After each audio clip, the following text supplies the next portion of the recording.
இன்னைக்கு காலையில 8 மணிக்கெல்லாம் வயக்காட்டுக்கு போயிட்டாங்க. 2 வயக்காடு பெரும்புல் எடுக்காம போட்டு வச்சிருந்தேன். அதில நேத்து ஒரு வயக்காடு எடுத்துட்டேன். இன்னைக்கு ஒரு வயக்காடு எடுத்துட்டு வந்துடலான்னு காலையிலேயே போயிட்டேன். நம்ம வெயில்லயே வேலை பார்த்துருக்கனால உடம்பு ரொம்ப சூடாயிடுச்சுங்க. வாயில சின்னதா கொப்பளம் போட்டுடுச்சு. இன்னைக்கு எப்படியாவது உடம்புல இருக்கிற சூட்டை குறைச்சே ஆகணுங்கிறதுக்காக காலையிலேயே நீராகாரம், மோர், சோத்து கத்தாழை அது கூடயே கொஞ்சோண்டு இந்து உப்பும் சேர்த்து அரைச்சி இன்னைக்கு குடிச்சாச்சுங்க.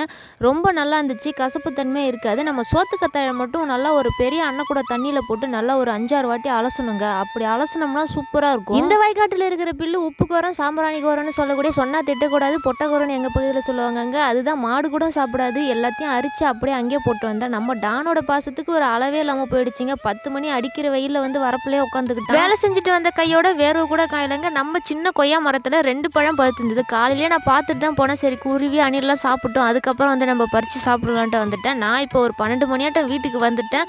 எனக்காக குருவிங்க 1.25 பழத்தை அப்படியே வச்சுருந்தாங்க. அப்படியே அதை பறித்து சாப்பிட்டுட்டு மதியானத்துக்கு கொஞ்சம் சாப்பாடு செஞ்சு சாப்பிட்டாச்சுங்க. இன்னைக்கு சாப்பாடு காய்கறி சாதமும் இந்த ஆனியன் ரைத்தாவும். உங்களுக்கு விவசாயம் பிடிக்குன்னா கமெண்ட்ல கிரீன் கார்டு கொடுங்க.